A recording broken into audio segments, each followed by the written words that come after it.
Hello guys, welcome back to my channel. I'm going to be showing you how to make this super cool, super simple blueberry ring, so let's get straight into it. You'll need about a foot of wire, and to get started on our first blueberry, we're going to add 2 green beads. This is like our leaves. And then 2 blue beads, which are of course our blueberries. Then you can let the beads fall to the end of the wire, but make sure to leave 1.5 inches or just 1 inch of room at the bottom, and this is called your tail. Now we can take our opposite end of wire and we're going to weave that piece through the 2 green beads. You want to make sure your blue beads stay separate and just pull that wire all the way through. Make sure it's tight and you've got your first blueberry.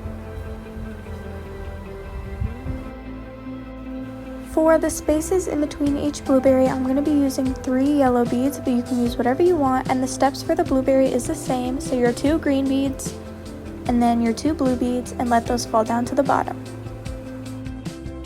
Just like last time, you're going to take your opposite end of wire and weave it through the 2 green beads. Make sure not to go through the yellow or the blue beads. And you can pull that through, but before you get all the way down, make sure to gently push the beads against the first blueberry so that all your beads are staying together nice. And there you go, you've got your second blueberry. Now if you don't like the alternating vine and you want your blueberries all to face the same way, just make a little twist in your wire, it'll stay like that. But personally, I like it alternating, so that's how I'm going to keep it.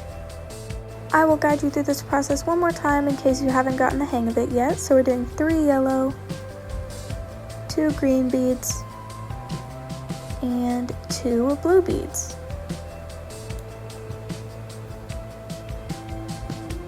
Take it down to the bottom of your wire, take your opposite end, and again we're going to weave it through those 2 green beads.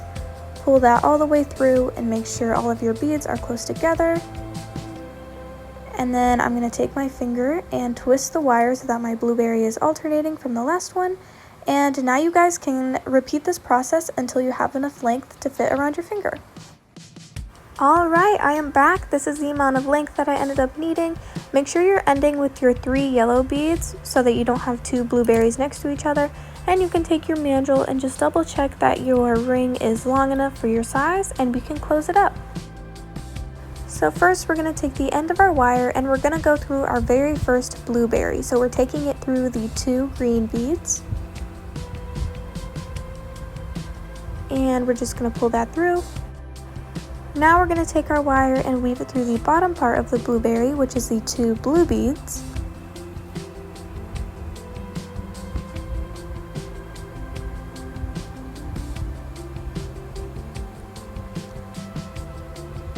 Once you've got that pulled through nicely, we're going to weave through the 3 yellow beads right next to it.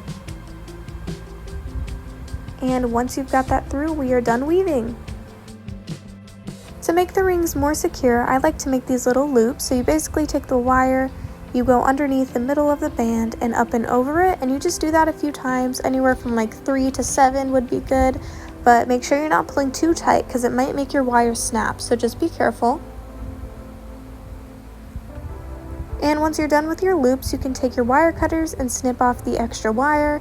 And you can kind of take your pliers and just crimp the wire against the band so that there's nothing poking out and so that you can't see it anymore. Here's what that looks like. And then with the tail that we've had from the beginning, to get rid of that, we're going to do the exact same thing. So just create little loops around the band. And once you're good with those, same thing, cut off the excess. And take your pliers and smooth it out against the band.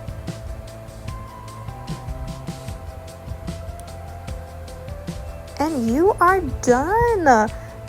If you watched this far, thank you so much for watching. I hope you guys enjoyed this tutorial, and this is the final ring. I love it, and I hope you all have an amazing day.